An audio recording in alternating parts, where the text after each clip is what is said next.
And now the President of Ireland is arriving. The Dublin and the Kerry teams, no, they're coming out. The teams are coming out indeed before the President arrives. And this is a change in the original plan. The people have instructions not to open the gates until they get the signal. An announcement has been made to let them come through. Both teams are supposed to come out together.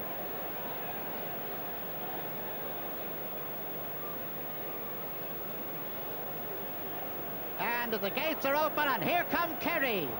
And the plan, here come Dublin along with them, and here come the crowd.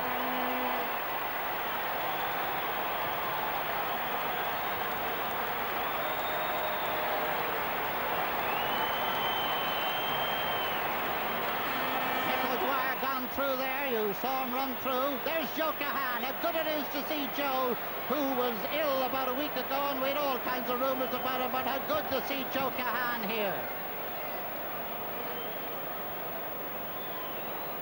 And the Kerry team gone to the canal goal to do their kick around, and Dublin gone to the railway goal to do their kick around.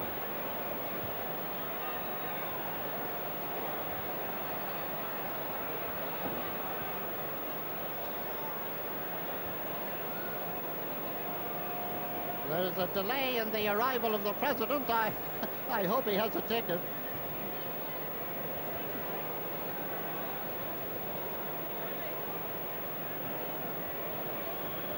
Well, the team's limbering up a whole battery of cameramen there, as you can see in the foreground, waiting to take the team photographs.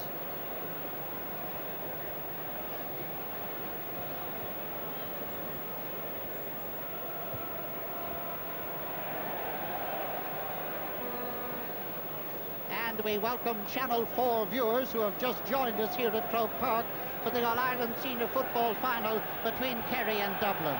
We welcome too the viewers in Lehman College, that delightful college in Bedford Park Boulevard in New York, the Village Theatre in Boston, the Irish American Club in Cleveland, the United Irish Cultural Center in San Francisco, the Irish American Society in Glastonbury in Connecticut, Chicago, the Glendora House, and in Toronto, the Irish Canadian Centre.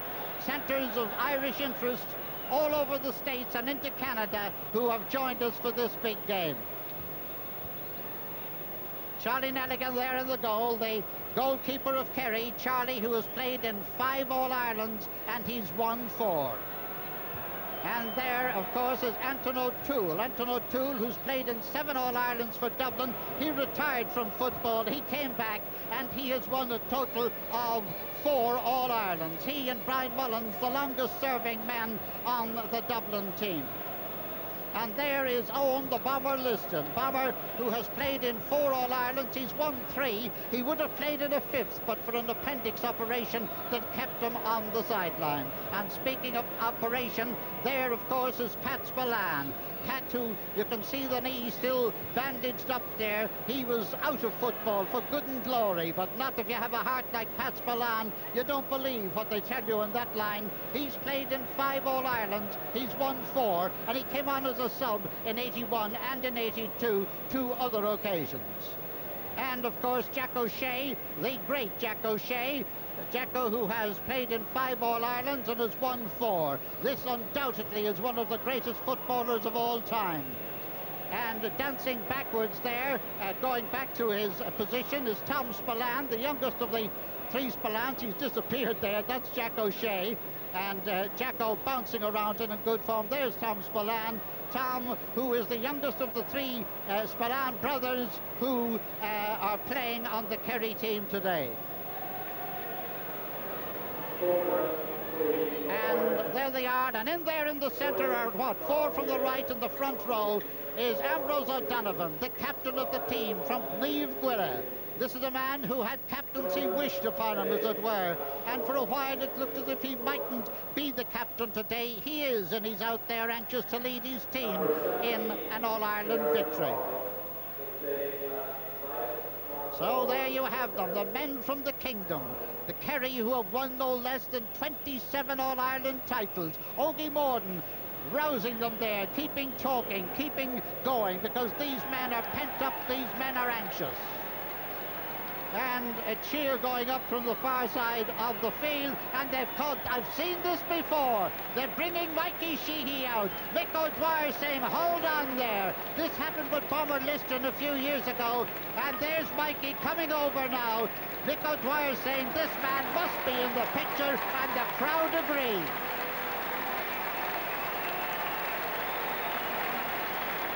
Mikey off the team because of Achilles tendon trouble, but in the picture. So there they are now, plus Mikey Sheehy. And what a nice gesture it is.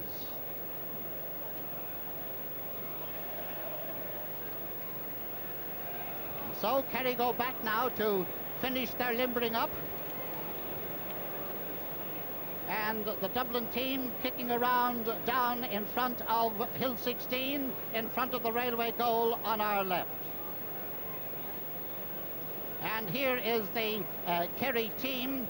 You'll notice number 17 is Ger Power. He's replacing the injured Mikey Sheehy. And of course, the man getting the baptism of fire, if you like, number 10 is John Kennedy, who will be taking the close-in freeze in place of Mikey Sheehy.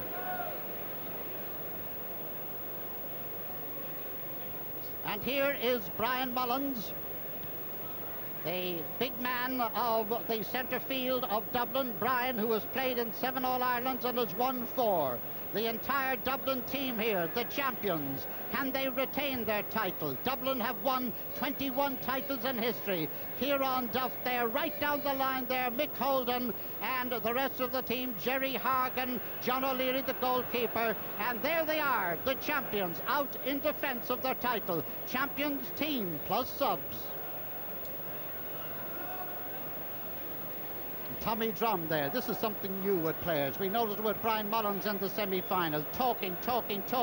Why, look at his determination. He was talking away a moment ago. And Tommy goes off to Saudi Arabia to take up a business appointment in the not-too-distant future. This could be his last appearance in an All-Ireland final. And the Dublin team, well, pretty well as expected. There have been all kinds of rumours, as I've said, about some of the forwards being off, but they're not. Barney Rock is there at number 10, and Joe McNally is there at number 15. The big point of the team, well, who knows? Because the big question today will be how the centre field will get on against the might of Jack O'Shea in the centre of the pitch. And now the Dublin team still in their tracksuits. And dare I mention that one person who hasn't arrived yet is President of Ireland.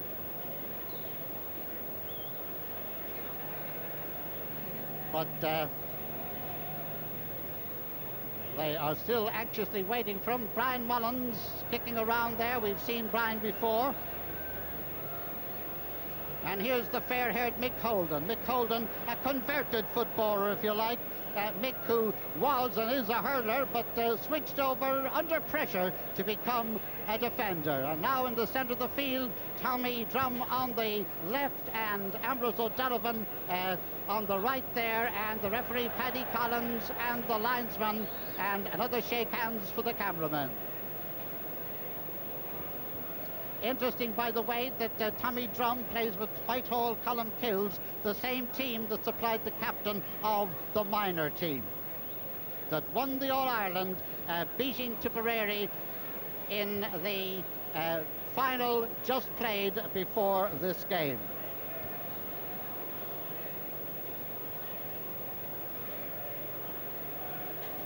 Well, there's the coin gone up and down, and Dublin have won the toss. And Tommy Drum has signalled that he's going to play with the wind in the first half.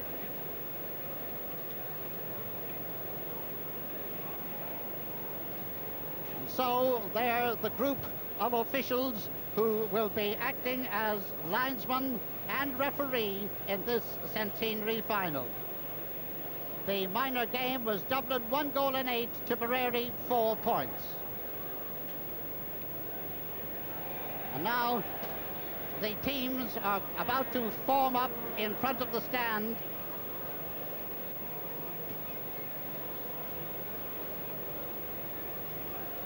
Kieran Duff dancing around there. And the Dublin team still keeping their tracksuits on to the very last minute. The bomber Liston, Ogie Morden, the roll of the drum, and the arrival of Uachtarán Heron.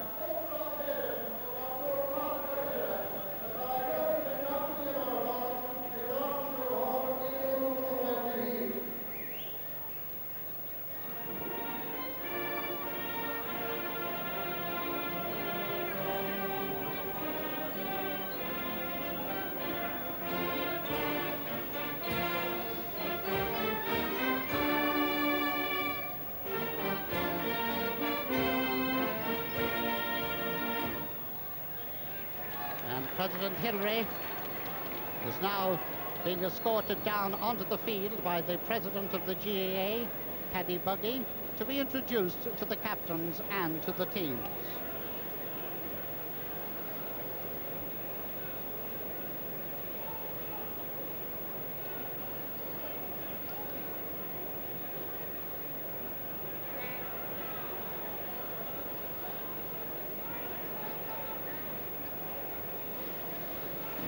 And President Hillary going over first to be introduced to the Dublin team as Tommy Drum is first introduced to His Excellency, and now goes down the line from John O'Leary right down to Joe McNally at top of the left.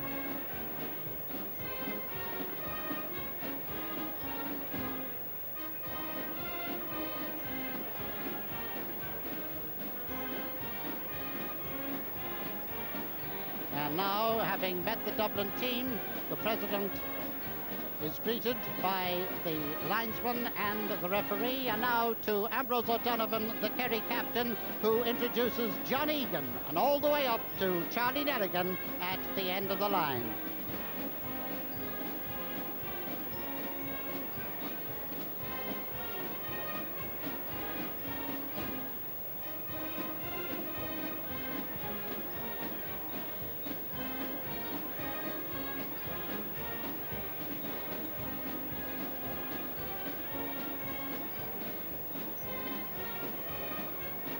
Well, Tommy looks a little bit worried, doesn't he? Now with the nippy breeze that's out here on the field, the Dubliners still keeping the tracksuits on. This is a new fashion. In fact, they're going to parade in the tracksuits.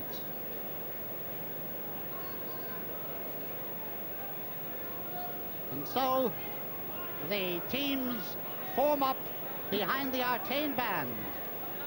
And the grand parade for the centenary football final is on. Kerry, winners of 27 championships, against Dublin, the champions, the winners of 21.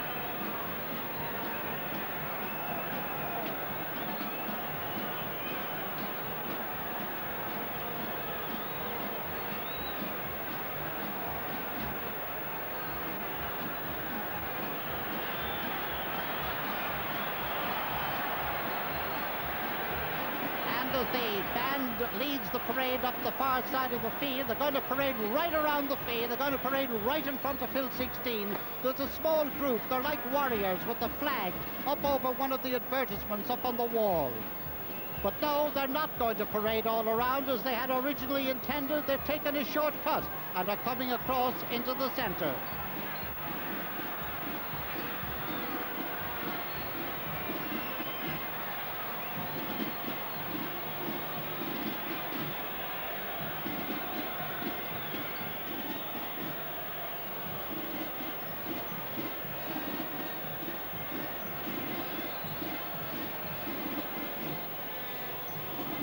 The Hill, I think, a little bit disappointed that the original plan of marching all the way around the field wasn't adhered to.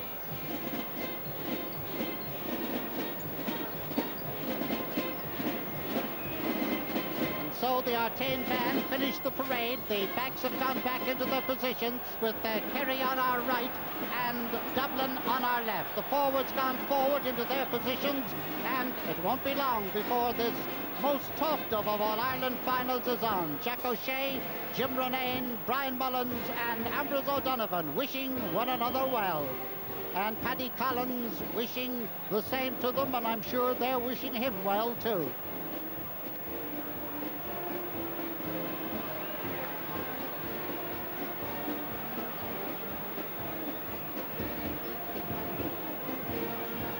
Looking at the flags, the breeze is swirly, but it is slightly in favour of Dublin in this first half. The crowd rises now, faces the tricolour for the playing and singing of our national anthem.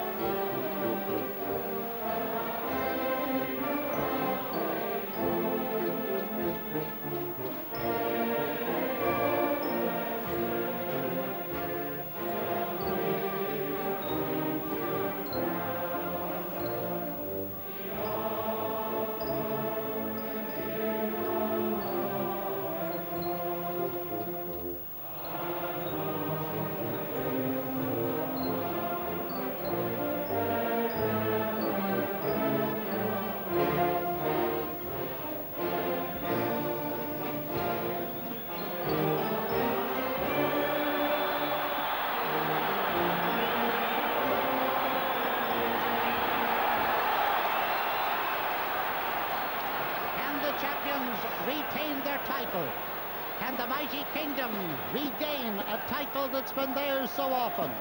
I'm looking around the field to see if there are any pre-match switches that could easily happen, but I don't see any at the moment. Referee checking his time on a signal with his umpires. Paddy Collins of Westmeath, Joe McNally and Tony O'Shea are doing a walkabout, a runabout. Wherever one goes, the other goes. More about that as the game gets on its way. We're ready for the throw-in. And the 1984 All-Ireland is on. Jack O'Shea. An open space. PJ Buckley in there. That's Mick Kennedy. He's been held, and there's a free for Dublin. Free for Dublin about 35 metres out from their own goal.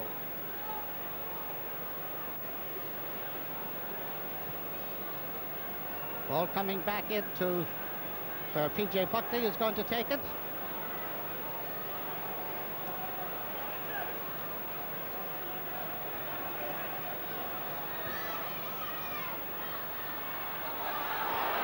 Ambrose O'Donovan off Ambrose's boot, and a line ball for Dublin. To be taken by Pat Canavan. And the linesman must place the ball, but the player replaced it there, so the linesman places it once again. Linesman does the placing from the sideline kicks. Pat Canavan. That's Pat Spillane back in defence. Pat is fouled, and there's a free for Kerry, about 35 metres out from their own goal, maybe a little bit less, and it's going to be taken by Mick Spillane.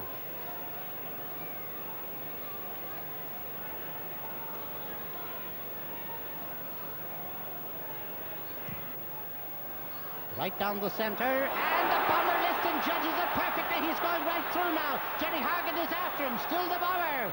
It's high, and it's over the bar. The first goal of the game, the bomber Liston judging that one perfectly, getting in behind Jerry Hargan, sending it over the bar, and after less than 2 minutes of play, Kerry lead by 1 point to no score. That was a little incident that I think Jerry Hargan would like to forget. John O'Leary with the kick out. John has conceded only 1 goal in the championship this year. Kieran Duff being held over there by Tommy Doyle, free on the halfway line. PJ Buckley again. Shortish one, intended to be to Jim Ronayne. Joe McNally, Anton O'Toole, in there is Paddy O'Shea. Porty's kick half blocked down, very nicely comes out to the centre, and that's Ambrose O'Donovan. This is John Egan. Right up now to Bomber Liston. Liston up into the open space. Running up to get to it is Ger Power. Mick Kennedy is after him, and the ball very near the end line there, kept in play by John O'Leary. That's Mick Kennedy. Oh, and John Kearns, who's picked it right corner forward, but is a third centre field man getting that one. This is Kieran Duff. Tommy Doyle after him. Duff into the centre. This is Ogie Moran all alone. And a high jump there that didn't come off for Mick Holden. This is John Egan gone over to the other side there, and a free to Kerry. Kerry have played Ger Power top of the left and John Egan top of the right. That's the way they are at the moment, with Mick Kennedy coming to right full back for Dublin. And Mick Holden following John Egan wherever he's going to wind up. And here's the free with John Kennedy to take it. The young John Kennedy, youngest man on the team.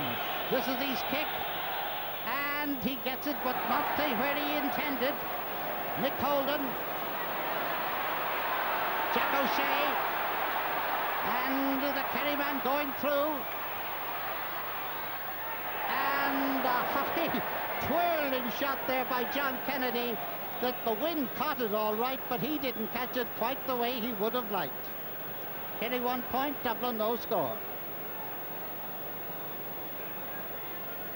John O'Leary.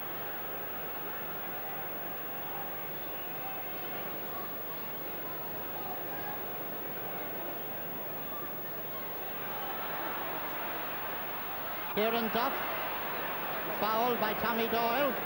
Kerry have made up the mind that Duff isn't going to start any streaking up along the far side of the field, and I mean that in the purest football sense.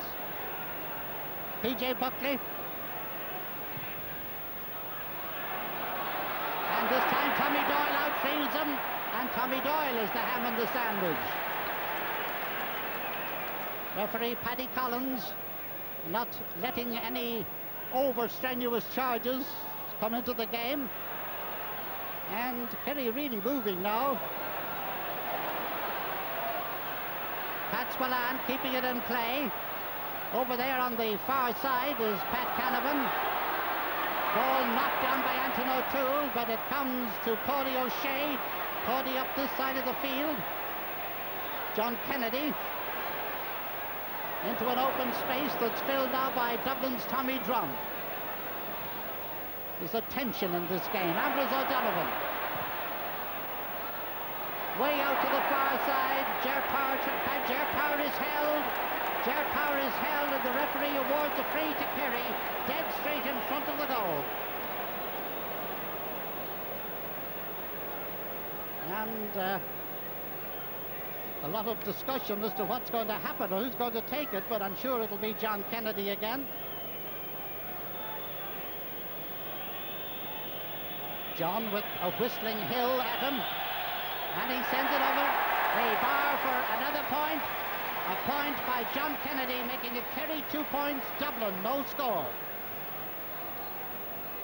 And a pity indeed that the whistling should come into a game of this calibre and indeed this class.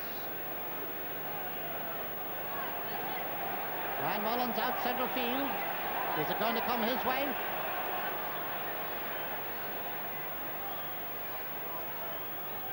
Mick Spillane has moved out in pursuit of John Kearns in the centre, nicely blocked down by Brian Mullins to Pat Canavan. John Kearns under it now, doesn't quite hold on to it. Pat Spillane in now into the centre. This is Tom Spillane. The brothers in action, chased by Barney Rock. Out the far side, and it's Bomber Liston again. Liston getting inside. And a nice interception there by Jerry Hargan. Hargan high into the centre of the field. It's too high for Dublin. It's grabbed there by the Spillanes again. The brothers in action as Tom gets it up now to Pat. Pat trying to make up his mind, or trying to get Liston free, and that's what he does. But the intention was good, the execution not so good. Ball out over the sideline, line ball for Dublin. Mick Kennedy going over to take it. Quite a bit of shifting around of wings, forwards going to the right and left, and the backs following them on both sides. This is Mick Kennedy.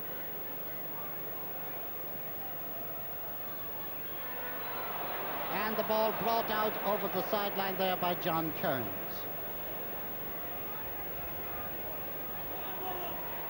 Line ball for Kerry. Jack O'Shea takes it. And a lot of dithering around the place. Ball being dropped and what have you. Here come Kerry, John Egan. In now into the centre. This is John Kennedy. He takes his shot and he sends it over the bar. John Kennedy, a lovely flick there. A nice pass. He ran onto it and picked it nicely and sent it over the bar. Here it is again. John Egan now, and John Egan into John Kennedy, and Kennedy flicks it right-footed over the bar, and that makes the score 3-0 in favour of Kerry.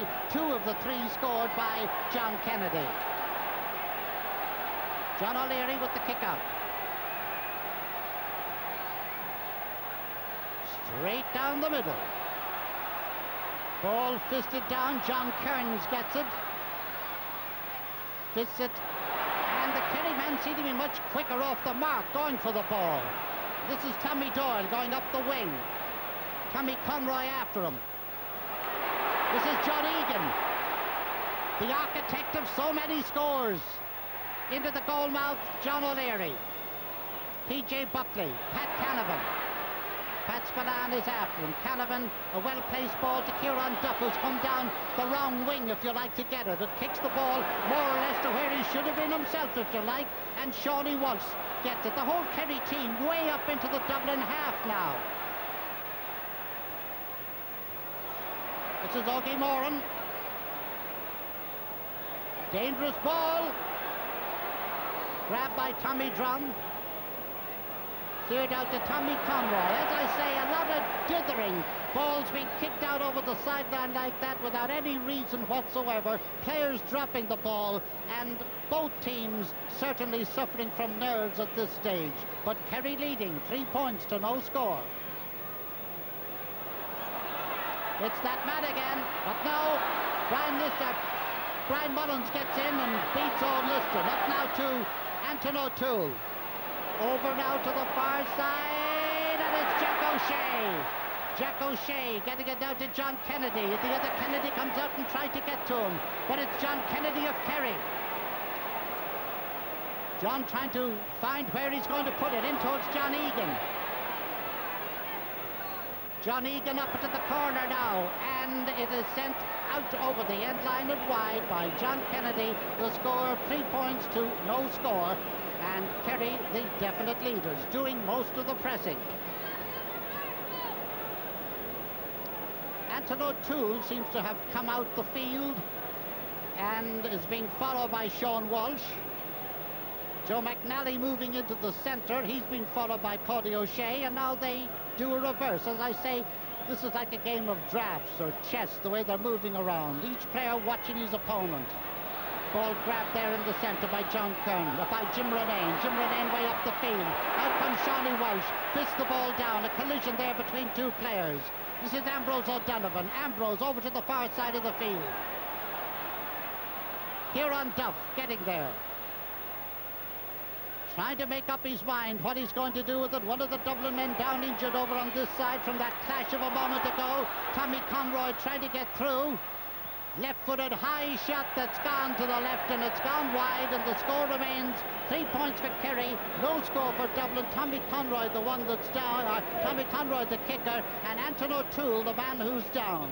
Anton was in a collision a few moments ago, and he certainly came off the worst of the head-to-head, as it were. And Brian Mullins is calling in assistance from the sideline. And Anton up now, a little bit shaken, obviously. Lorcan Redmond getting into him just as he gets up, and he's all right. He's resuming anyway. Kick out by Charlie Nelligan. 3-0 score in favour of Kerry.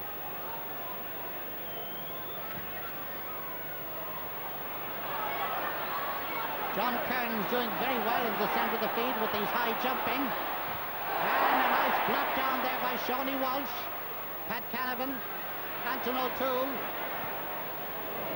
And Brian Mullins is in under this one. He's trying to get his fist to it. He does. It goes off somebody there. It mustn't have been him because the umpire signals it's a 45. Brian Mullins in under that lobbing ball, and it looked quite dangerous for a moment or two. From up here, I must say, I thought Brian got his hand to it, but there's no question that the umpire was the man on the spot. There's Anton O'Toole. There is the ball going in, and it was fisted by Brian Mullins, and the umpire said that it was a 45, but he doesn't have instant replay to help him. Barney Rock to take the kick. And it's a tail to it. It's gone over the bar. Dublin's first score of the game. A 45 scored by Barney Rock, and that makes the score 3 points to 1 after about 13 minutes of play in this first half. And here's the kick again. Barney Rock, and it just struggles over the bar. It might easily have hit the post, but it didn't. It went over. Charlie Nedigan once again with the kick out. Low scoring up to now.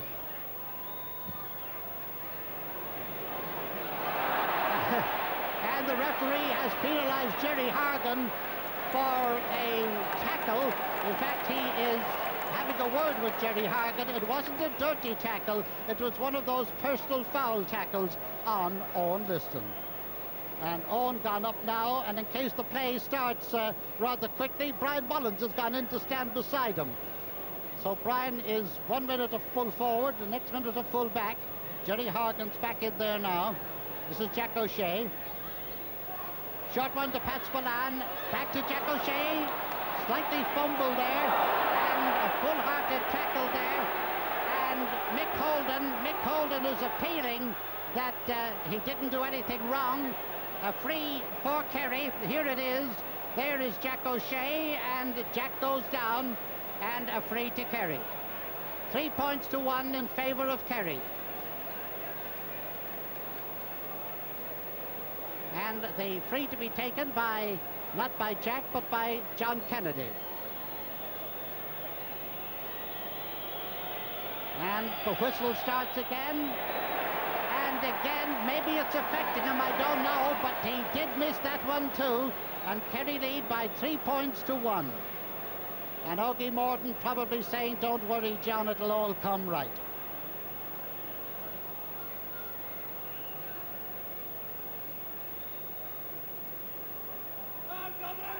John O'Leary.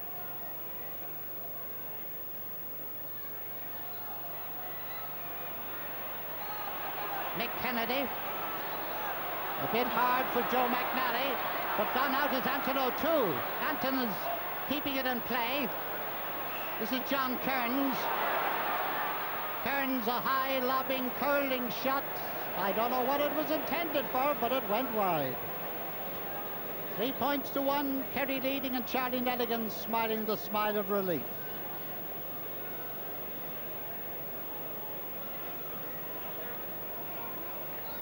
John Kearns having a look there to maybe have a better aim for the next time.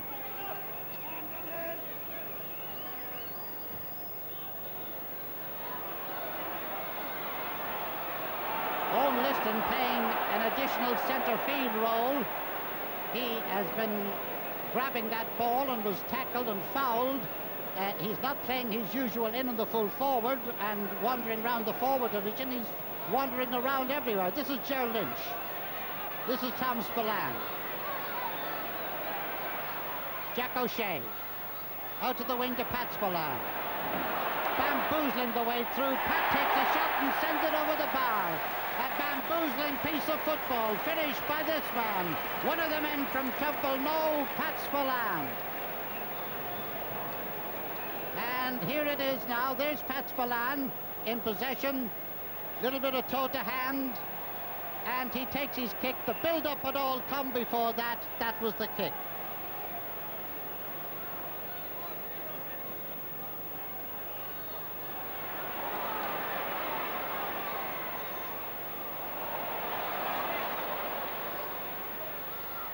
Mick Kennedy trying to work his way out.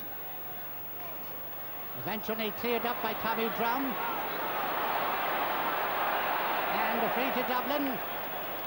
Pulling down there, Tom Conroy.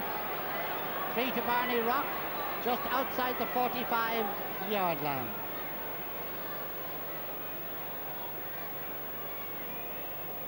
Four points to one. Kerry leading. Dangerous ball. Charlie Lenigan. Charlie half tackled in there, but the game goes on. Out comes Pat Spillane, being chased by Kieran Duff. Into the centre now. And a lot of mauling there as Tommy Doyle is bottled around, and there's a free to Kerry. Tom Spillane.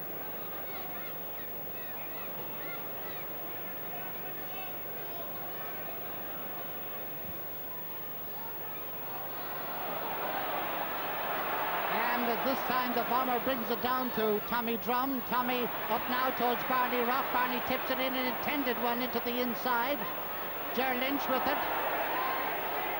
Back now to Tom Spillane. Tom Spillane to Ogie Moran.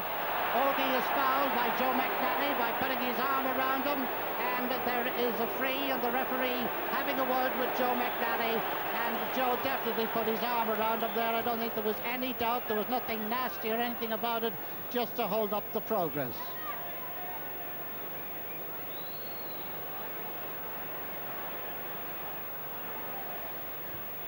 Tom Spillane. Got in there by Pat Canavan. Tommy Conroy. Out to the wing. Paddy O'Shea out to Shawnee Walsh, and certainly Kerry in control at this stage. Very near the sideline, Jack O'Shea, and the referee awarding Jack a free for a push there on him, and the free is taken. No, it's not. It will be Jack anyway. And this being a free, not a line ball, he can place it.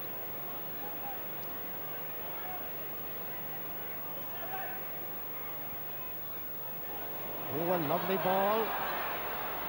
Brian Mullins. Rob. Tommy Drum. Lovely shoulder there by Ogie, but he didn't get PJ Canavan off the ball. Lovely block there, and under pressure, the ball gone out over the line, and a line ball for Dublin. Mick Holden coming over to take it.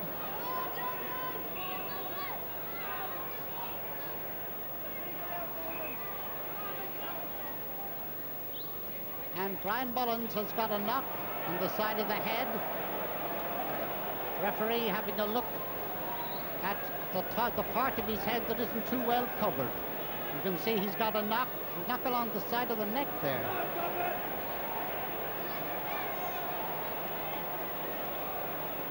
But Brian shakes off any attention, and the play goes on.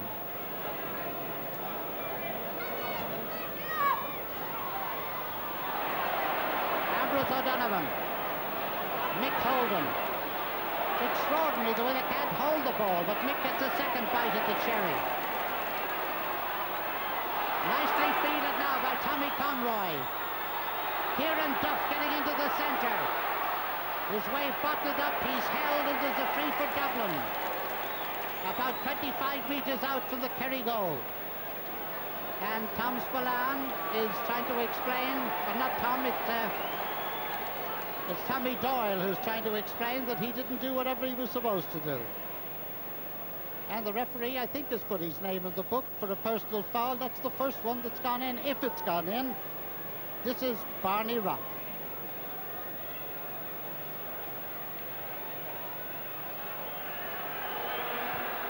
And he sends it over the bar. Dublin's second point, Barney Rock's second point.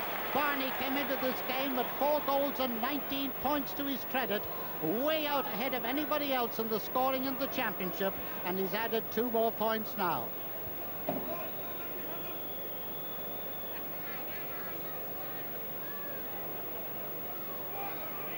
22 minutes gone in this first half. Charlie Nelligan.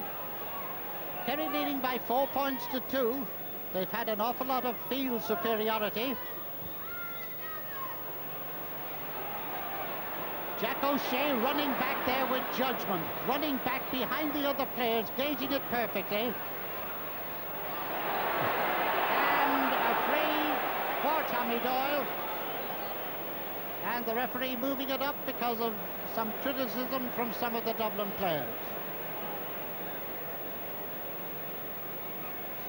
And they're trying to make up, no, it's Jack O'Shea is going to take it. No, he's not. They were trying to make up their mind. And it's John Kennedy. John just inside the 45-meter line. And the crowd barracking. John O'Leary.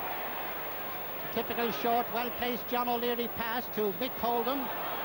This is Joe McNally. Joe getting in behind Tony O'Shea this time. Up this side of the field. And a bit of holding one way and the other. And the ball eventually sent out now to Jack O'Shea. Or correction to John Kennedy, of course. John Kennedy. And John held out there, and a free on the halfway line for Kerry. The referee calling the ball back. They're playing away up there, but referee Paddy Collins wasn't satisfied where the ball was kicked, and they're playing away. They're having a hell of a time up there. Meanwhile, we have the placing of the ball by Tom Spillane for the free just outside the Kerry 65-meter line. 4 points to 2, Kerry leading. And this could be real trouble. Jack O'Shea out to the wing, Ger Power across the goal. Oh, what an escape for Dublin. What an escape. This is John Kearns trying to go through Pat Spillane, and the referee awards a free against him. The free, Pat Spillane looks like the only man that's going to take it. No, Jack O'Shea is going up now, and now he decides that in fact John Kennedy is going to take it. That line that you see there is the 20-meter line. That's the angle.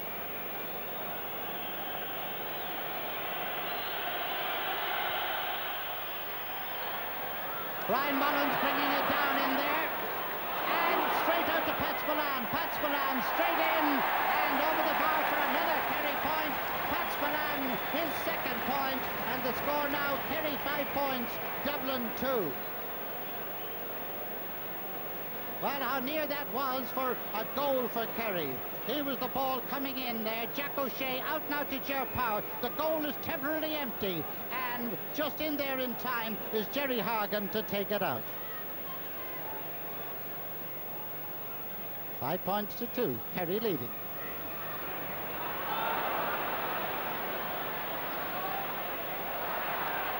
Ambrose O'Donovan going for the ball over there, but the linesman deciding that it is a Kerry ball. Just like the umpire's decision earlier, that one looked the other way around too. Jack O'Shea. Liston beaten this time. Into the centre of the field. This is Barney Rock, and Barney is fouled. Foul by Mick Spillane on Barney Rock. And Barney is quite annoyed about it. Free to Dublin, and it is just inside the 65-meter line, the Kerry 65, and PJ Canavan is, no, PJ Buckley is going to take it.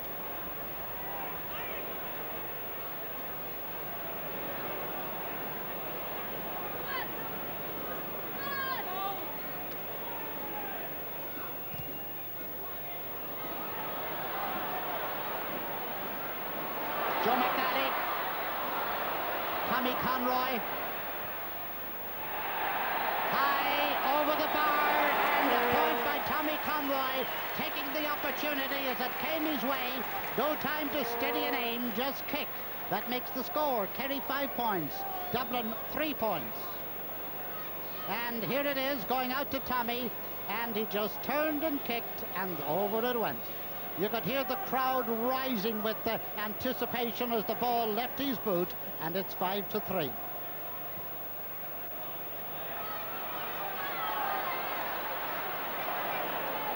Owen Liston on the ground with the ball, still with the ball.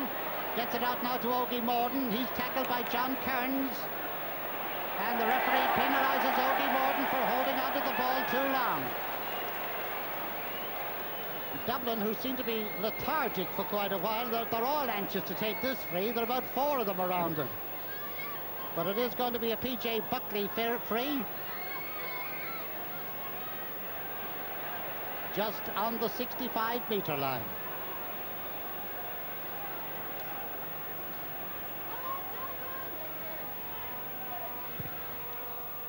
Going out towards Joe McNally. Paddy O'Shea is after him. Back to Anton O'Toole. Back up along the wing now to Jim Ronayne. Joe McNally. Joe knocked away from the ball there. Pat Spillane back there, so also John Kennedy. And Ger Lynch in there too, and Shawnee Walsh. And Shawnee was the one who came up with the ball. Free out for Kerry. It's about 20 metres out from the Kerry goal.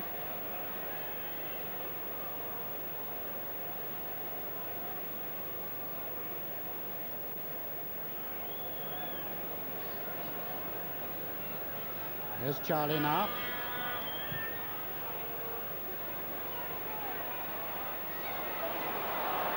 Pat Spillane in now to the centre. Ger Power over now to the side of Andrews O'Donovan. O'Donovan over to the wing now to John Egan.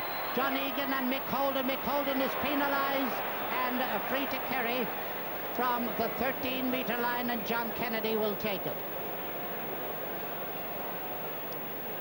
John making a little mark for the ball there. 5 points to 3 at the moment. 6 points to 3 as he taps it over, and 3 of those 6 points have been scored for Kerry by John Kennedy.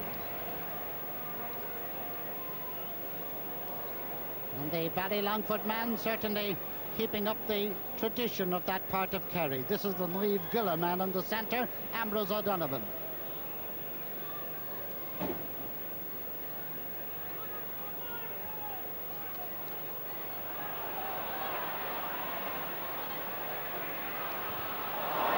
One Dublin man off another. PJ Buckley. This is John Kearns, roving centre field man who started off as top of the right. Anton O'Toole. Still Anton. Is he going too far? He's still trying to get it away, and he's on the ground now with Ger Lynch shouldering him off the ball, and this is Kieran Duff. There's no easy passage through this defence. And the Buckley effort at a hand pass blocked down. Ball out now to Tommy Conroy again. Conroy across to Jim Ronayne. Ronayne takes a shot that's high, and it's gone wide. And the score remains Kerry 6 points, Dublin 3. A chance there, it seemed, to pull down the lead a little bit. We're in the 31st minute of the first half.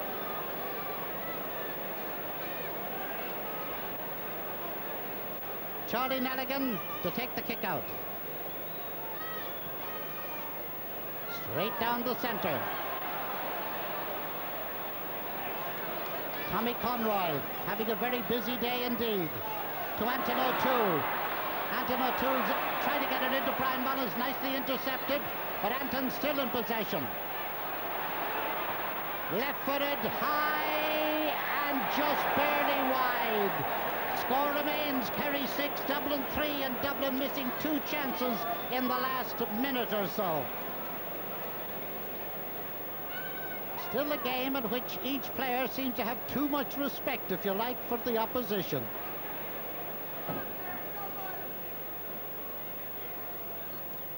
Charlie Nelligan.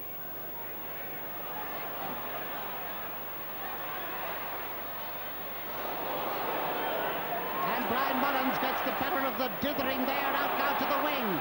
Tommy Conroy over towards Anton O'Toole, but 3-4 Kerry men around there. And in behind the referee, Sean Walsh and Anton O'Toole having a little bit of an argy-bargy, as they say. And referee Paddy Collins having a word to the two of them, cut it out.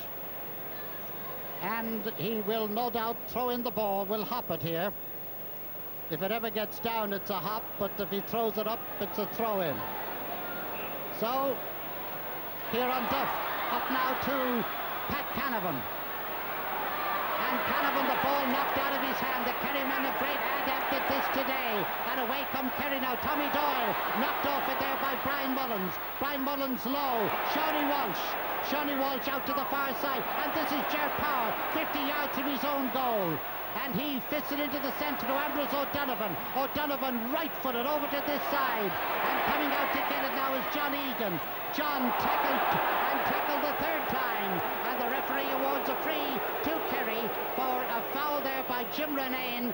And this foul is being penalised by a free just inside the 65-metre line.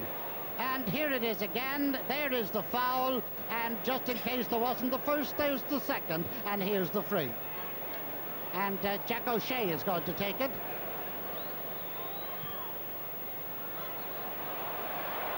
Jerry Hargan tipping it out a bit. The ball going over the far side, kicked across by John Egan.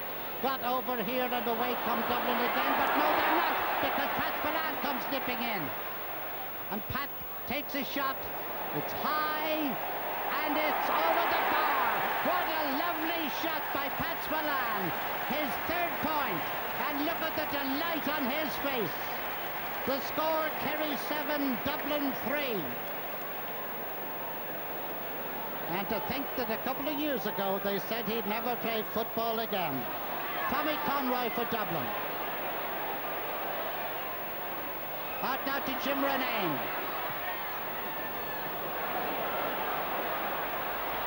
Grabbed over there by John Kearns. And Kearns' shot is deflected out over the end line for a 45. And Barney Rock going over to take it. It's about 5 yards to the left of the Canal goal. 7 points to 3. Kerry leading. Barney Rock to take this 45.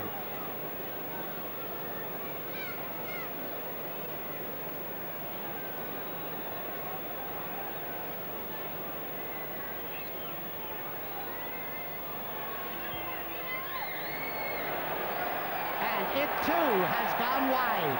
Dublin certainly dwindling away chances of points. They're 6th wide. Kerry have had 3. Kerry have also had 7 points. Dublin have had 3.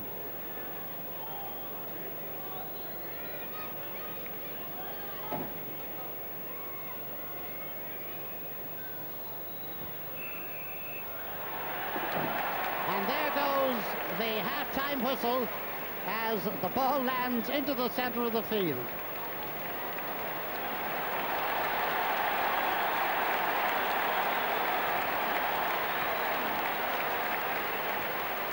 Well, the half-time score, Kerry 7 points, Dublin 3. In a game that, if anything, is almost too full of tension, because there hasn't been any semblance of the open football that these teams can play. And we'll be back with the interval and the second half in just a little while.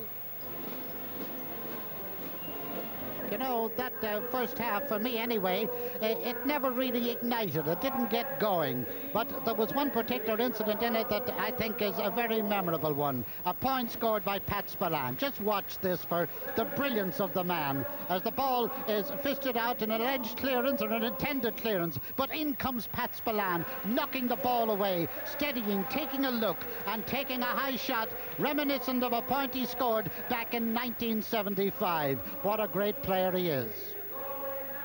Yes, Pat is undoubtedly really back. You know, when he came back to play in the league, we thought little flashes of him, and we thought in time he would be back. But in the championship, he proved that he is back.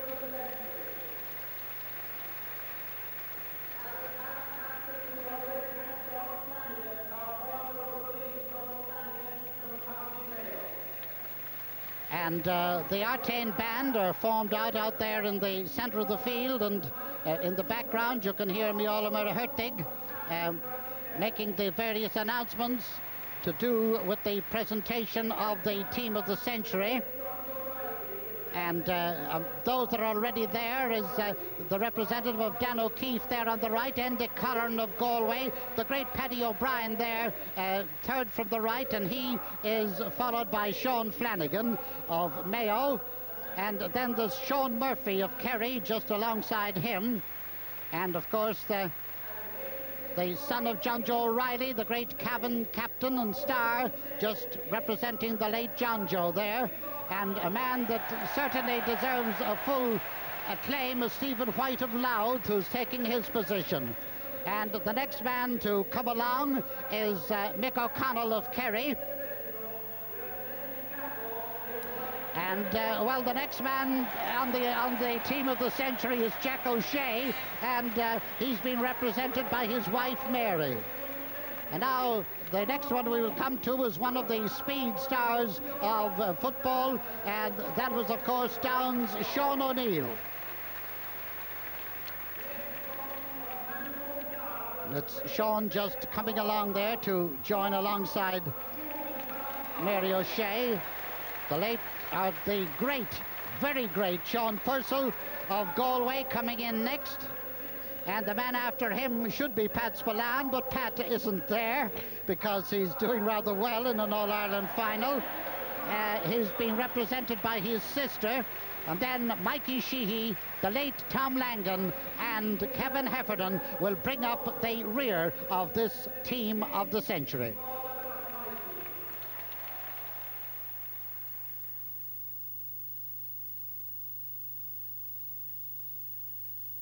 Move up with Ivermec, the longer-acting wormer.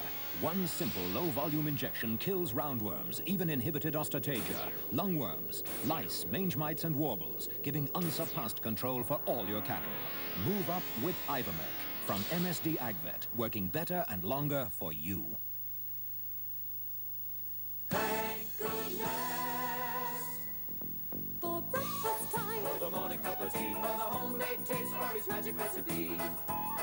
For exciting things and appetizing things, those tempting things and inviting things. For all the wonders we look forward to, we say, thank goodness, and we say thank you. Shukra, a taste of the goodness we're rich in. There's more to keeping fit than exercise alone, which is why we make a breakfast cereal that's higher in fiber than any other. And this cereal has no preservatives, no artificial coloring, no artificial flavoring. It's the original high-fiber cereal, Kellogg's All Brand. It's helped more people eat themselves fitter than any other brand. Kellogg's All Brand, the original, is still the best.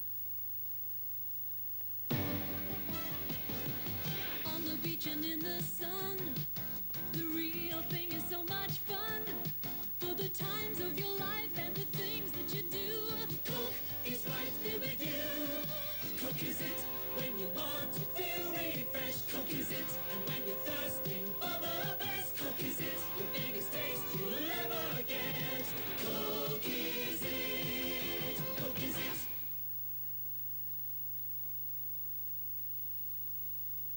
Keep collecting your Texaco tokens from participating Texaco stations for this elegant carriage clock. Just one of the superb free gifts from the great Texaco collection.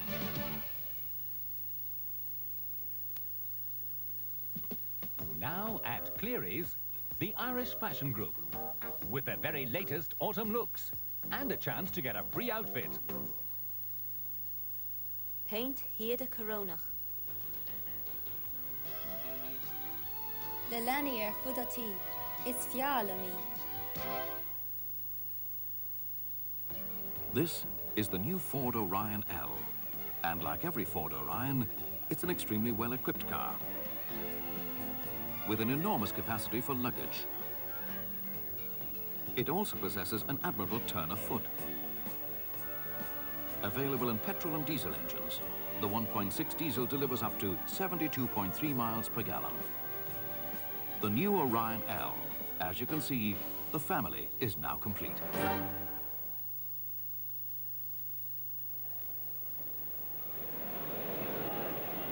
And the Dubs making the way up now towards their positions. The goal on the right where John O'Leary will be on duty. We now have a look at another incident from that first half. This is Jack O'Shea, and out now to Ger Power. And this is where Kerry looked to have the golden chance for a goal. Nobody in the goal for just a split second or so. John O'Leary half smothers the shot there from Ger Power, and as Mick Holden falls all over the place in the goal, the ball picked up by Ger Hargan. And here come Kerry out on the field now.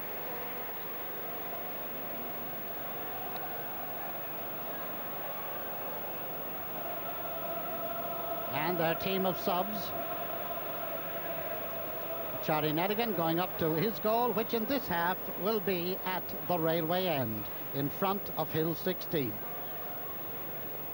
And indeed, any short frees in this half might be easier to be kicked by John Kennedy than they were in the first. An awful ordeal for a young player to be face down in front of the hill, kicking into the hill, as it were, taking close-in frees. But in the first couple of efforts, they weren't so good, but he came back on target. Well, John Kern starts at top of the right. Mick Spillane starts at left full back. But that's just a technicality, because the game will no longer be started until John will be out, and so also will Mick.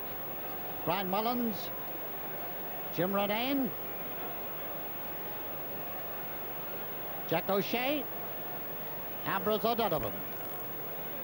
And the referee just looking down to see that the field is cleared of the various mentors, going over towards the dugouts on the far side of the field.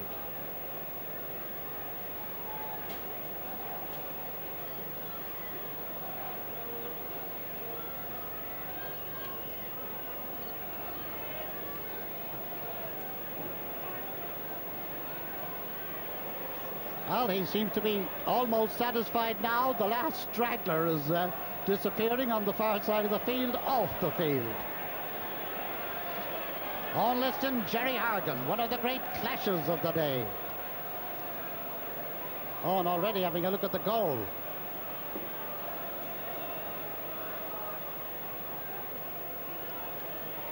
All set for the start of the second half. Kerry 7, Dublin 3. And the game is on, and it's Ambrose O'Donovan. Jack O'Shea. And already John Kearns has moved out from the corner. This is Owen Liston. Intended pass, didn't get very far that time. This is Pat Canavan. Ambrose O'Donovan. Out to John Egan and Mick Holden, and the ball has gone over the end line. Kerry pressing in the early stages of the second half. John O'Leary to take the kick out as Pat Spillane awaits to pounce. And joining him, lest he does, Pat Canavan. This is Brian Mullins, Ambrose O'Donovan, Jack O'Shea, being watched now by John Kearns. And the ball let run through here. Kearns out to the right open space. Shawnee Walsh not quite getting to that one, but going back, covering off there is Paddy O'Shea. Ball cleared out by Shawnee Walsh. This is Pat Spillane pouncing. Under the dropping ball, P.J. Buckley into the open space for John Kearns. Kearns out to the far side to Pat Canavan. Left-footed, Anton O'Toole. Going out over the end line, gone over the end line. Line ball for Kerry. 7 points for Kerry, 3 points for Dublin. The first score in this second half is going to be a very important one, particularly if it happened to be a goal. John Kearns, but the ball off a Kerry man and line ball for Dublin. Pat Canavan.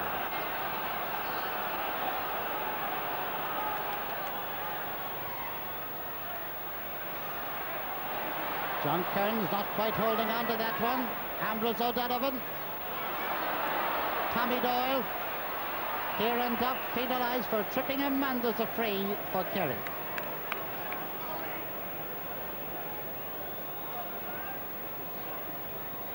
Just outside the Kerry 45 line, that's it there.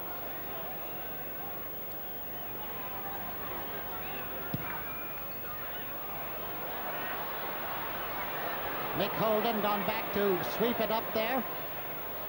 Brian Mullins. John Kearns, nicely intercepted by Paddy O'Shea. This is John Kennedy. Owen Liston. And it's over the bar, a point by Owen Liston. And certainly he is having another great day. That's his second point of the game. Kerry 8 points, Dublin 3. And here it is again. Owen getting rid of the ball just before Jerry Hargan dived for it and over the bar. So it's 8 points to 3 in favour of Kerry. About 4 minutes gone in the second half. John O'Leary.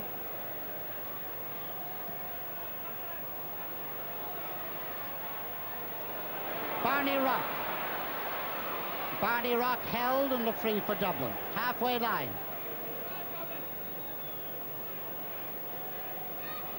Tommy Drum looks as if he's going, no, is he?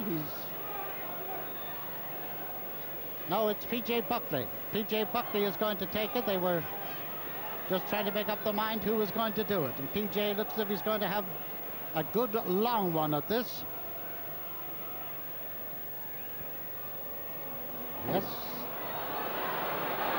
Anton O'Toole, his goal, lovely block down there. Kieran Duff trying to get it up. That's Jim Ronayne. Barney Rock. Barney being chased, getting his kick in across in front of the free out. Penalising Dublin for being inside the square, and the score remains 8 points to 3.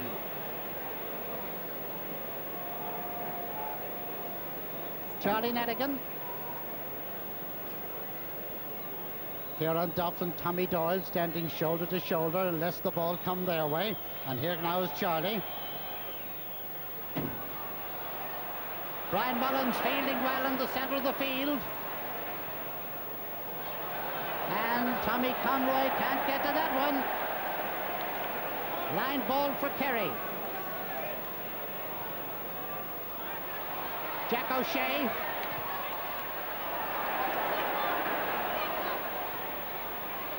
Nicely got by Mick Kennedy. Mick Holden. Tommy Conroy. Barney Rock.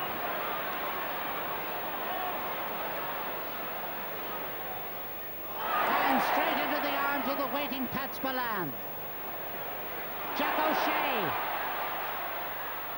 And the ball belted out over the end line by Tommy Drum, very defensively indeed, and it's a 45. The score, 8 points to 3 in favour of Kerry.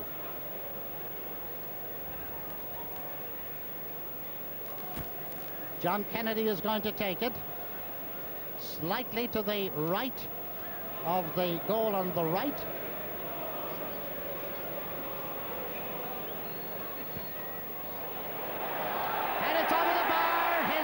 Point of the game. John Kennedy proving that he has come of age as a Kerry footballer. Kerry 9 points, Dublin 3. There's the determination, there's the kick, and there's the point.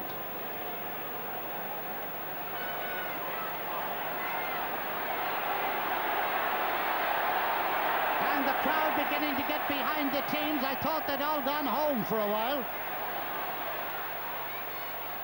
John Kearns.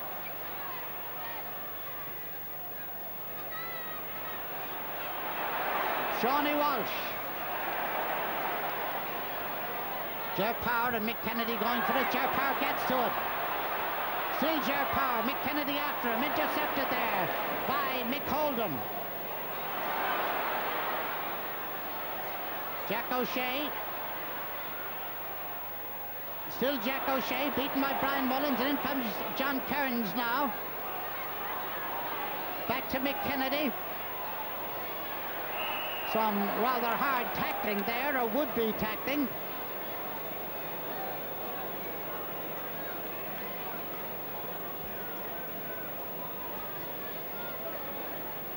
PJ Buckley with the free for Dublin. Kieran Duff down to Tommy Conroy. Crossover now towards Barney. You see, Barney was fouled. The referee let him go on and gave him the goal. Out into the center of the field. John Kearns with the ball now. Out to the far side. Going out for it. Out to O'Toole. And here's Joe McNally. Joe McNally threw it out to the center. Ball dithering around. Tommy Conroy. Still Tommy Conroy. Still Tommy Conroy, but he's hopping the ball. Nice interception over there. And the referee, it's Pat Spillane, is down over there on the far side.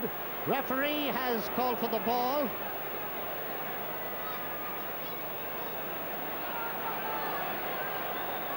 The attendance is 68,365. 68,365. And the referee is signaling to the Kerry sideline not to come on. And Pat Spillane, it is not the bad knee that is injured. And Pat is going up along the far sideline, and the referee has signaled to Mick O'Dwyer he's all right, the game goes on. And now Dublin, who have been somewhere else for the last half hour or more, are really motoring. This is Anton O'Toole. Down towards the end line. Out comes Charlie Nedigan. Out to the wing, and the ball kicked under pressure out over the sideline by Mick Spillane. 9 points to 1 goal and 3. 9 points to 6. But Kerry will not be disturbed by that surge of Dublin. Look at this ball coming up the field now between Bomber Liston and Jerry Hargan. It's gone very near the sideline. Referee is calling for the ball. Free in for Kerry. Free in for Kerry.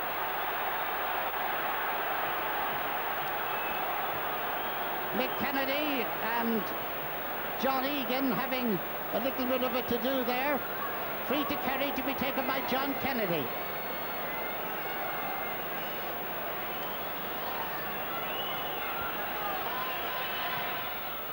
Nice curling ball, but it's gone across the goal and it's gone wide. 3 points between them.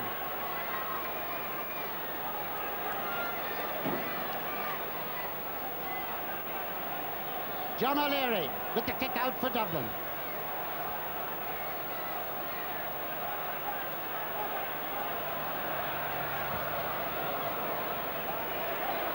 PJ Buckley. John Kearns.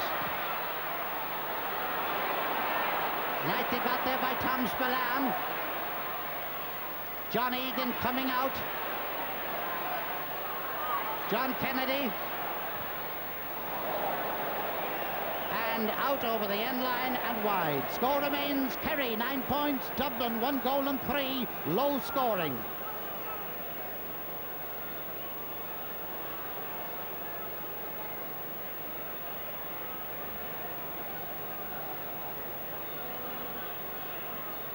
John O'Leary with the kick out.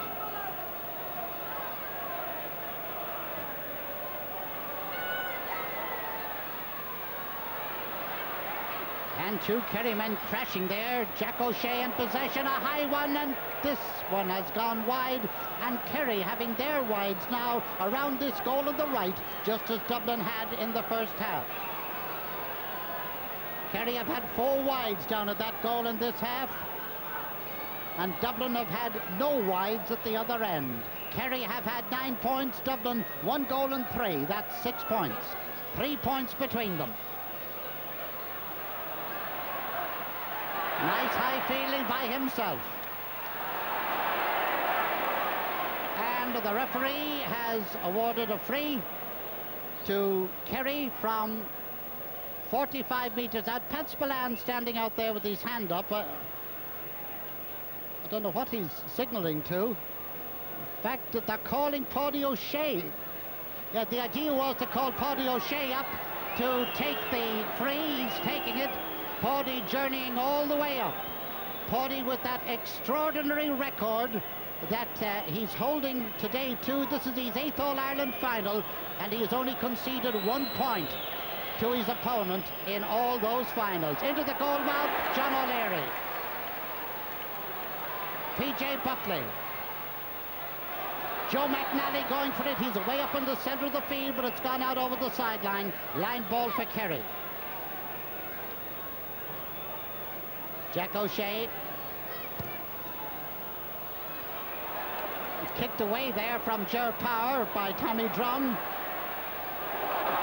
And Brian Mullins whooshing Power over the place there. This is Tommy Drum. Tommy robbed there by Pat Spillane. Ball gone up now to the corner to Ger Power. Back through to Ogie Moran. Ogie takes a shot, and Ogie's got a point. A lovely bit of quick inside movement there that wound up with Ogie Moran getting the point, making Kerry now the leaders by 10 points to 1 goal and 3, 10 points to 6. Here it is again. Pat Spillane. Ball going up there where Ger Power gets to it. Ger back now into the centre to Ogie, and Ogie sends it over. Out in the centre of the field.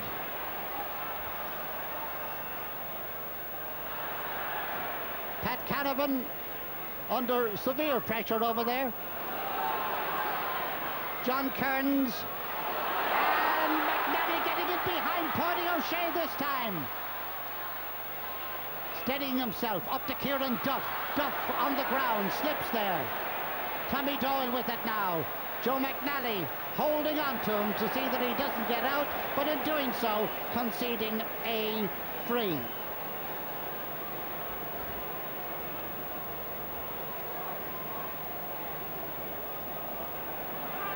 Kerry free to be taken by Paddy O'Shea.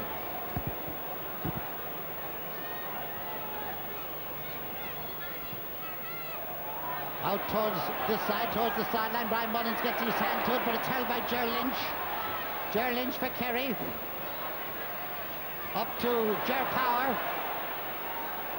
Ambrose O'Donovan very near the sideline, but he keeps the ball in. Back to Ogie Moran. Back across now to Ger Power, to Jack O'Shea. Jack going through the centre now to Pat Spillane. Pat Spillane out of the wing to Owen Liston. Liston is shot, and he sent it wide. Well, it would have been a lovely movement if it had wound up with a score, but it didn't. And, well, here we have the passes that wind up with nothing. This is Jack O'Shea with the ball. Over now to Pat Spillane.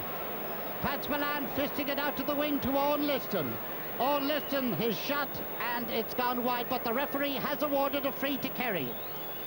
And the free is taken, and the free is sent over the bar by John Kennedy. His 5th point of the game, and that makes the score now Kerry 11 points, Dublin 1 goal and 3.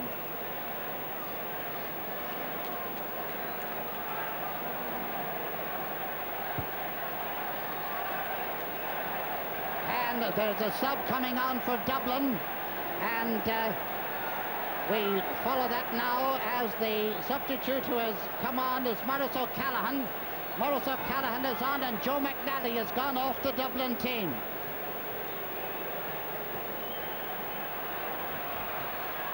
Play in the centre of the field.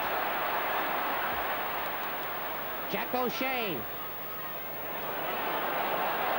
And and Ambrose O'Donovan. Ambrose O'Donovan to Ger Power. Ger in now to John Kennedy, and Kennedy's kick is high and it's gone wide.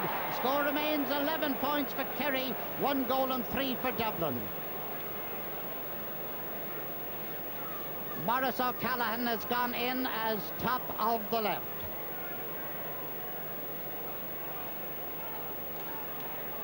And I think Dublin might make another substitution with, in a moment or two. But we'll follow the play as Jack O'Shea takes over. High, dangerous ball. Ger Hargan gets his hand to it. Maurice O'Callaghan, first ball he touches. Into Anton O'Toole. Anton fouled, and there's a free to Dublin.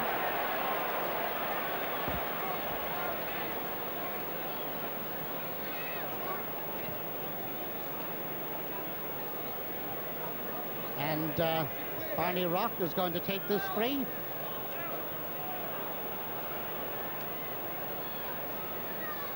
It is slightly at an angle. There it is, there's his kick.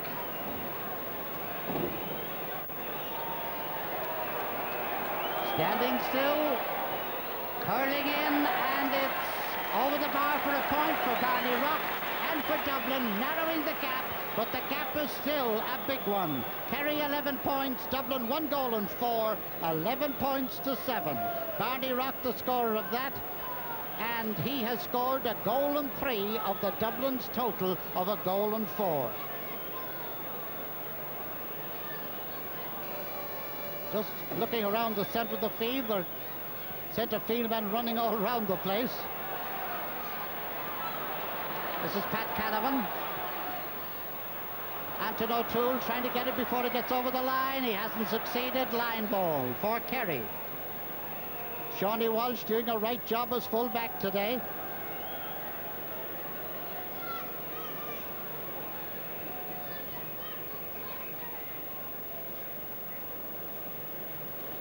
And there's another change in the Dublin team. Jim Ronayne seems to be gone off, and on the Dublin team is Kieran Sutton. Sutton is on as a half forward.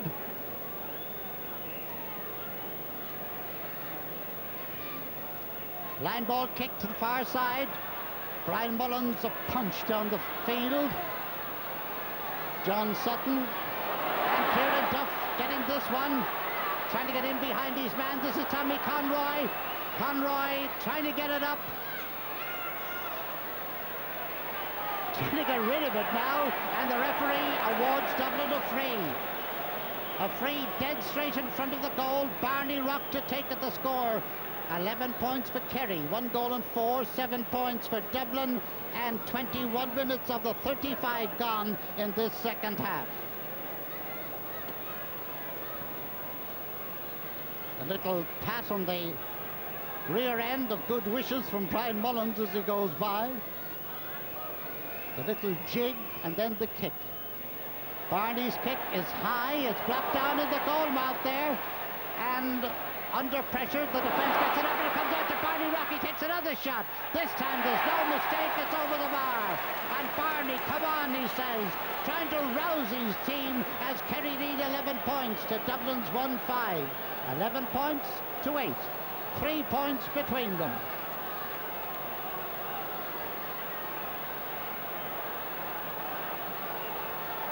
Players waiting anxiously for Charlie's kick out.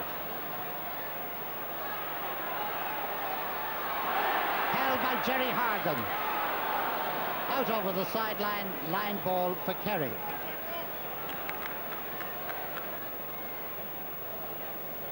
And this line ball is about 35 metres out from the Kerry goal up on the left here, and Paddy O'Shea is going to take it.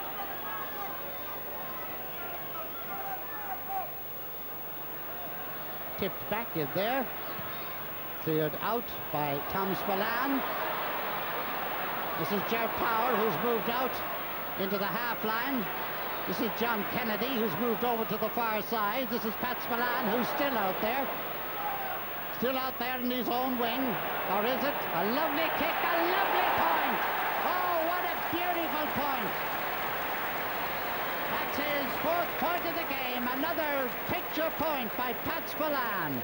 And just look at it once again. It's well worth looking at. It comes now to Pat.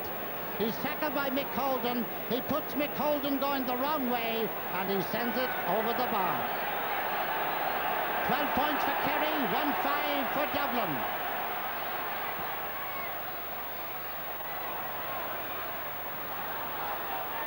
Kieran Sutton picks the ball off the ground, and there is a free to Kerry. Well, there's a queue up to see who's going to take this one. Tom Spillane.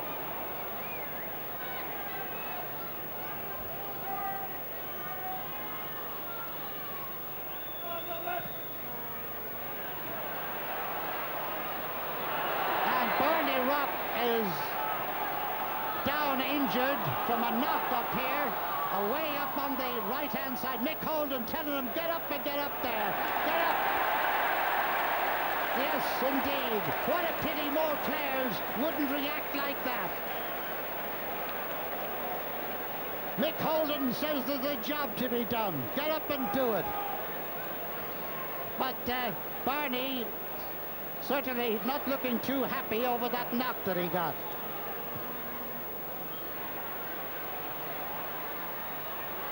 And Brian Mullins with the ball now. Kieran Sutton, robbed. Ger Lynch has picked, he let the ball fall on the ground and picked it up again. So the referee has awarded a free to Dublin. 65 metres from the Kerry goal, and it's to be taken by P.J. Buckley.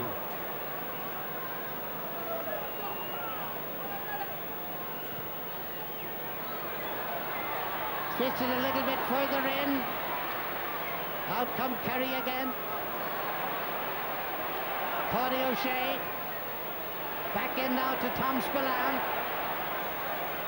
Ambrose O'Donovan. Mick Holden. Tommy Drum under pressure. Oh, dear, the pass went so wrong. And the bomber, this is Ger Power, and this is Jack O'Shea, and it's over the bar. Oh dear, and Jack to his dying day will wonder how he didn't bury it in the net, but he didn't. He sent it over the bar, and the score is Kerry 13, 1 goal and 5. Here is the rerun, and here is Ger Power back into the centre now to Jack O'Shea. Jack takes his shot, and it's over the bar. Gone off the Timmy Dowd is on the Kerry team, and it looks like John Egan that's gone off. Timmy Dowd is on, John Egan is off. 13 points to 1 goal and 5. And we make it about 26 minutes of the 35 gone in this second half. Pat Canavan.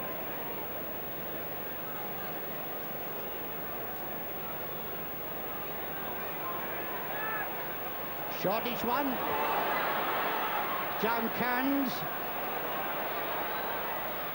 Anton O'Toole.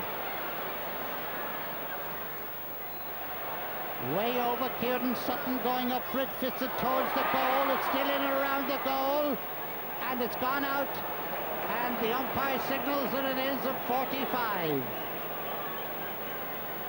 45 for Dublin. Barney Rock to take it, 5 yards to the left of the goal on our left.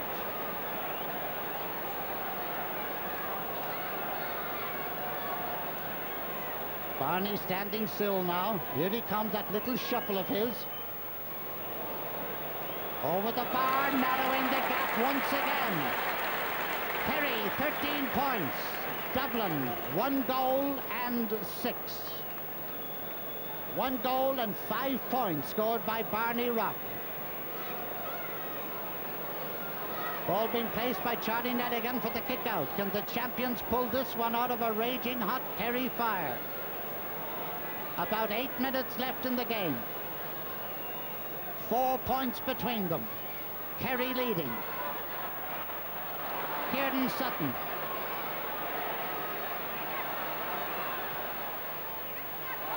Nicely blocked by Tom Spillane. Fisted out to this side by Mick Kennedy. This now is John Kearns. Kearns halfway line. And a little bit too high for Anton O'Toole, and it's cleared way out by Shawnee Walsh. And a free penalising the Bomber for holding on to Jerry Hargan, and there's a free out for Dublin. The crowd cheering away down as the ball has gone over the bar, but the referee has awarded a free, and this free is about 45 metres or so out from the Dublin goal. The score, 13 points for Kerry, 1-6. That's 9 points for Dublin. PJ Buckley to take it. The wind blowing the ball away a bit there. Straight down the centre. Straight back the centre now. Timmy Dowd gets it out now to John Kennedy, and Ger Parr going like a hammer up the far side of the field. But over here, standing all alone, is Owen Liston. Liston high, Liston straight, and Liston over the bar. Owen Liston's third point of the game, and it's Kerry 14 points, Dublin 1 goal and 6. 6 minutes left in the game, and the Kingdom are out there in front. Well, we're going to see this one again. Out the far side of the field, then tapped over to this side, where Liston is standing all alone and makes no mistake.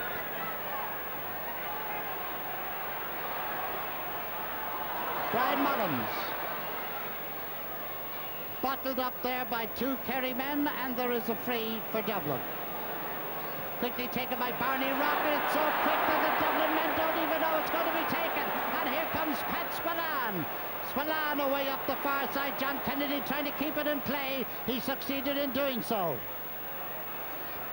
High ball from an awkward angle, and it's gone wide. Score remains 14 points for Kerry, 1 goal and 6 for Dublin.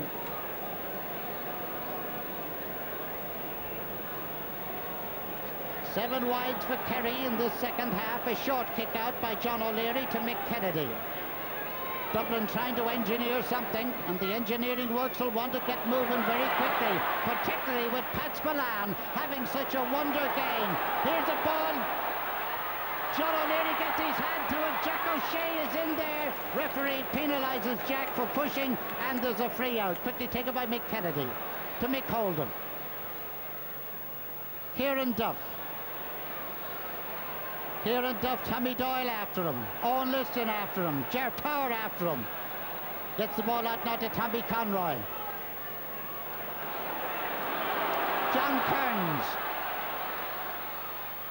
Maurice O'Callaghan. Brian Mullins. And in now to Barney Rock. Barney Rock back now to John Kearns. Kearns takes a shot, and he sends it wide. That was the engineering, but the finality wasn't there. 14 points to Kerry, 1 goal and 6. That's 9 points for Dublin, and the champions looking now as if they're going to lose their crown. Kevin Heffernan standing up on the far side. Mick O'Dwyer standing up on the far side. Each of them urging on their players as Charlie Nelligan kicks it out. And here they come again. It's Jack O'Shea.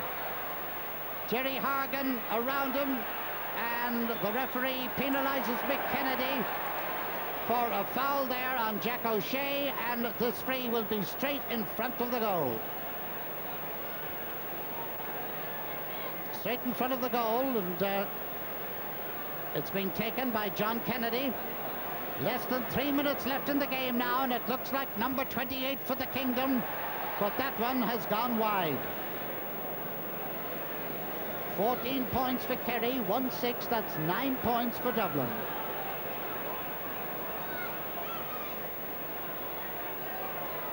And the referee having a word with the Bomber. I think it's delaying tactics were going on up there. Now John O'Leary with the kick out.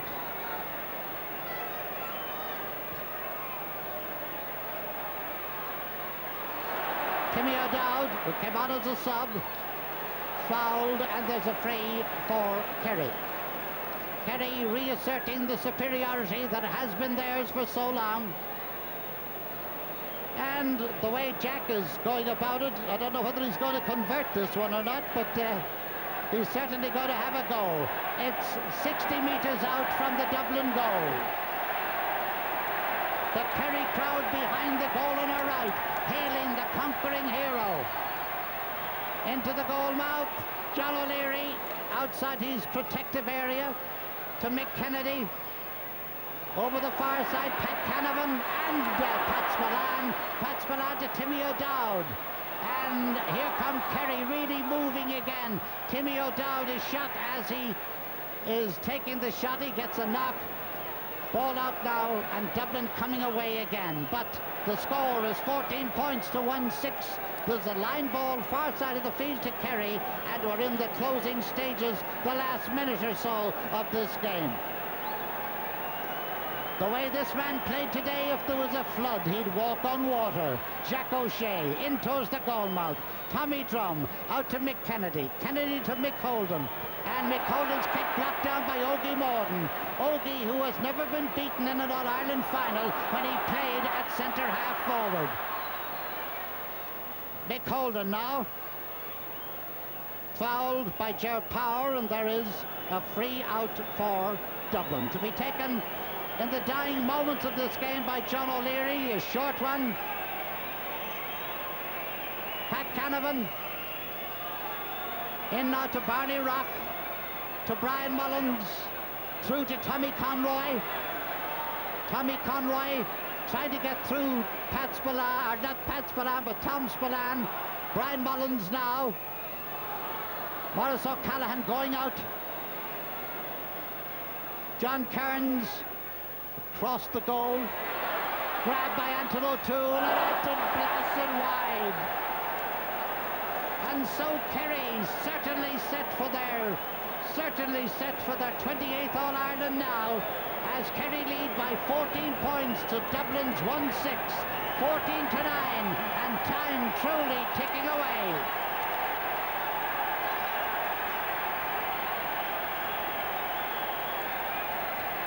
Kick out now coming up from Charlie Nedigan. The Kerry crowd waiting to hail their heroes. But there's another hero today, and we'll tell you about it when the final whistle blows. Here now is Bomber Liston opening up the movement. Away go Kerry up the far side, but out the great-hearted Mick Holden. Mick Holden up the wing to Anton O'Toole. Anton in now to Tommy Conroy. Tommy, the ball pushed away from him, and the game is over, and Kerry are the All-Ireland champions. Kerry, before an attendance of over 68,000, have won the All-Ireland and won it on merit. But pause for one moment for a thought for one man, the referee Paddy Collins.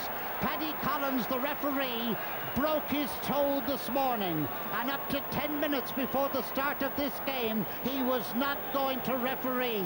He got painkillers. There was a deputy referee standing by, but Paddy Collins said, "This is the one that I want to referee," and Paddy Collins has come off the field now, and nobody would realize that he had a broken toe. And there is Mikey Sheehy in the middle of the Kerry players over there. Mikey hugging away there, and certainly delighted with the victory of Kerry, but certainly, I'm sure, a little bit sad that he was not out there part of it. And there's Paddy O'Shea, who retained his great record of his opposite number of his opponent not scoring. He only conceded in 8 All-Ireland finals. He's only conceded 1 solitary point.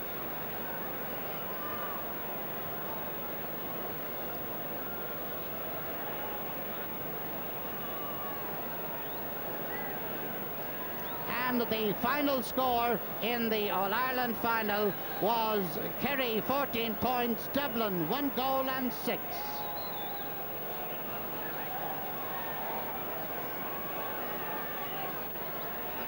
And the cheering of the Kerry team over now to receive just this. The Sam Maguire Cup, indeed, the nephew of Sam Maguire out in Boston, looking, I believe, at the game today. And there's the captain, the man from Leave Gilla. That is Ambrose O'Donovan, and what a fine game he had.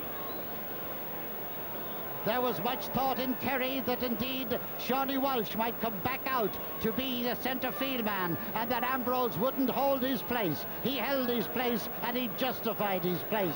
And Shawnee Walsh justified his position as full-back. Bomber Liston, one of the great men of this Kerry victory. In fact, it would be difficult to find a Kerry man that wasn't a great man of that particular victory.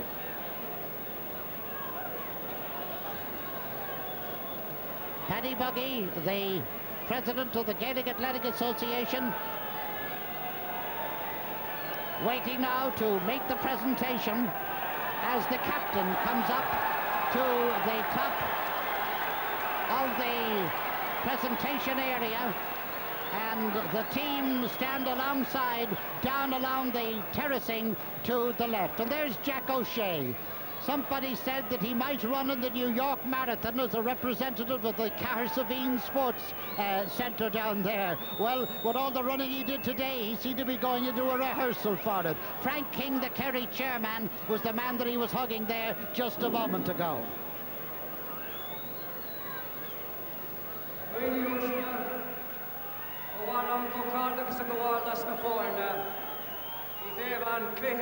Dín sportúil a thugad doing.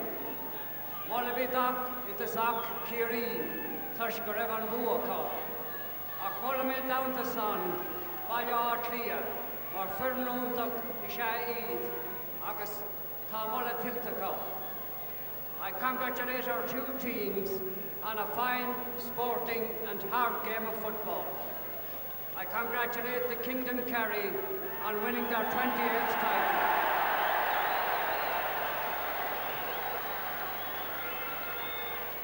Congratulations too to Dublin, our capital city and county, for a fine sporting and hard game of football. They kept fighting to the bitter end.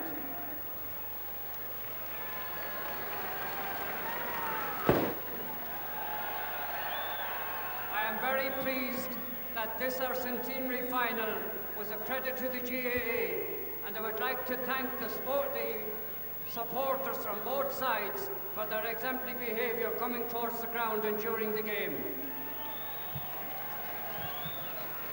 A special word of praise to the referee, Pat Collins, who carried a serious injury into the game, yet handled the game expertly.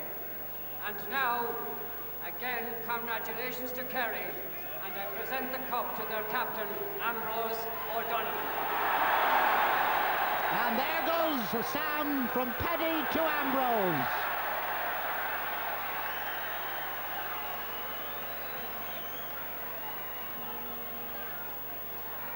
And now, here comes Ambrose.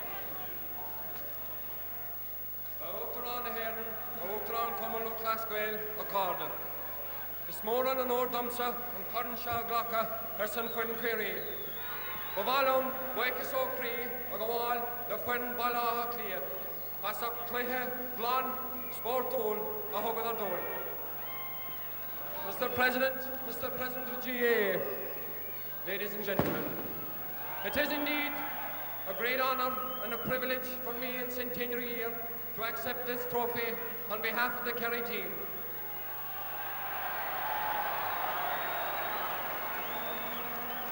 I would like to take this opportunity in thanking the Kerry County Board, the selectors, who right from the start of this year gave us every help possible so as we could win an All-Ireland final. To those people I say thank you. To our team of Soran McCrohan, who really worked on an injury I had all last week and worked very hard at it. To the Owen, thank you very much. And to that great man from Waterville, our trainer. Without him, we would not be here today. That man, Mico Dwyer. Mico, I salute you. And on a personal note, I think that half of this cup has belonged to the people of Killarney and belonged to Dermot O'Donoghue. And to those people I say thanks for selecting me captain of this team. And finally, I would like to give 3 cheers to that great talent and sporting Dublin side who made this spectacle possible today. Hip hip!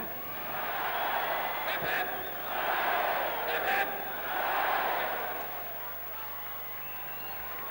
And so Sam goes back to the kingdom. And is Ambrose O'Donovan delighted? And the entire Kerry team lined along the stairway down here. Number 8, of course, Jack O'Shea, who we understand is not going to the celebrations in the kingdom, but going to Galway with Tom Spillane to take part in the Superstars on Tuesday, Wednesday and Thursday of the coming week. And now the Kerry team go up onto the stand and go down the other side and go out then onto the field, where no doubt they'll get the usual reception from the ever-enthusiastic Kerry followers.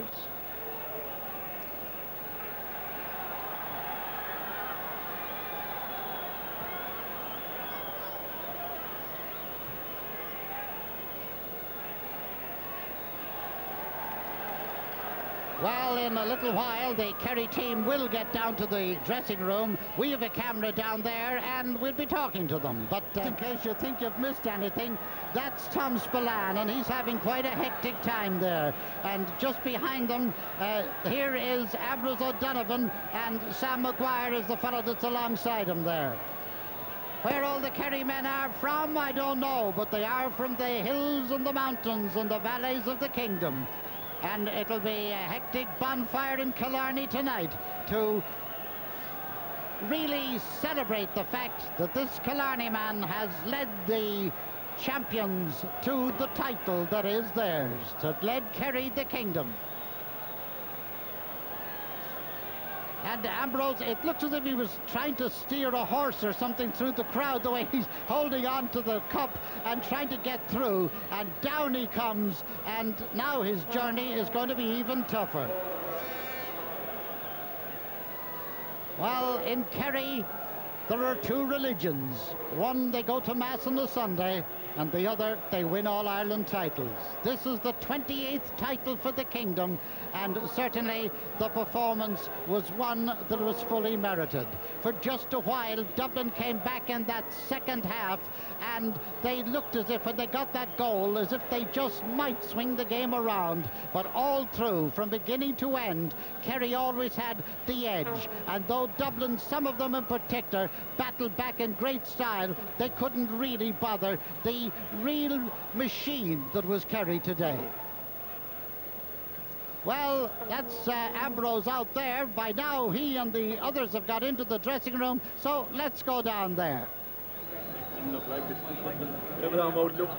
Well, this is the Kerry dressing room where the All-Ireland title is with the county for the 28th time. Not in this dressing room, but they've won it for the 28th time, going further ahead on the Roll of Honour. And one of the stars, the men who came back, have just been saying to him here, Ger Power, does he remember when I interviewed him at half-time in the minor match in '79, when in fact he, like Mike Sheehy today, was crying off an All-Ireland final? Ger, this made up for that disappointment. Well, I think so, Mick. I had a very lucky year this year. I played no football whatsoever over the winter, and I was called in for 2 centenary games, and I walked on to the league final. We won that as well.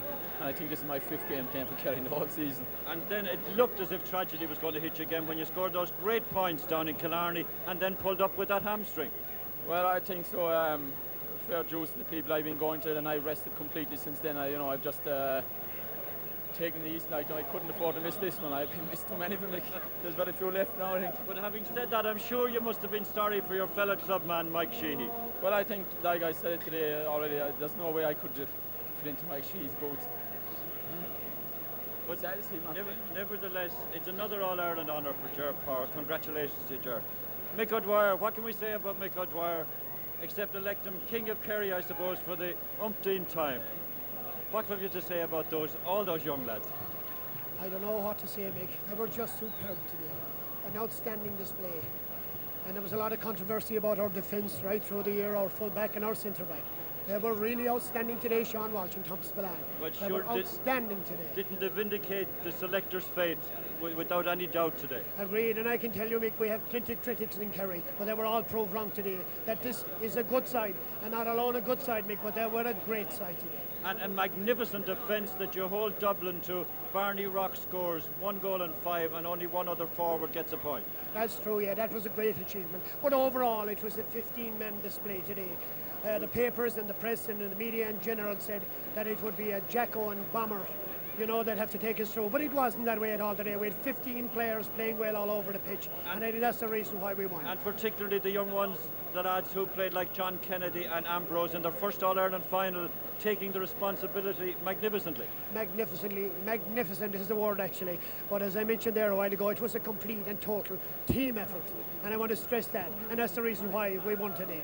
So you'll have to make it a 30 now. Well, you're only 2 away from it. That'll be another day's work, I suppose. It was a very special year, though. I know, particularly after being out of it for the last 2 years, you had your heart set on the centenary All-Ireland. Well, I suppose there was nothing more disappointing from our point of view than the defeat in 1982. We were going for 5 in a row and we failed.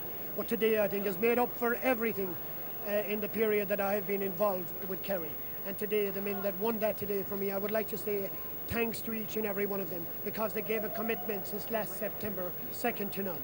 And the thing about the older ones, they've been given that commitment for how many years? Well, this is the 10th year in championship football. We have, I think we won 7 and we lost 3 in that period. Not much free time. Not much free time. Mick, congratulations again. I see Mike Sheehy over there. Let's have a word with Mike. I know it was a terrible blow. When I was talking to you last week down below, you were hoping that you would play, but nevertheless, the victory makes up something for the disappointment. I tell you, it makes up for everything, really. My leg during the week, Artus really makes me more hopeful I was than confident, really. And but I tell you, as I said yesterday to Jimmy McGee on the radio, if a Kerry victory would quench all those disappointments of the fact of missing the final, you know. So now I'm quite sure you're going to take a good rest and take it easy getting back into the team. Do you think you'll get back into it? I think it's going to be a bit of a problem after today, but we'll see anyway. We'll winter well now for a few months and we'll decide early January, February then from there. But I thought it was a fabulous team performance today overall by all lads. Mike, thanks again. Sorry you weren't able to play. There it is from the Kerry dressing room. Our congratulations once again to the new All-Ireland champions, Kerry for the 28th time, and the Sam Maguire Cup going back to the kingdom. Back to Michael. Well,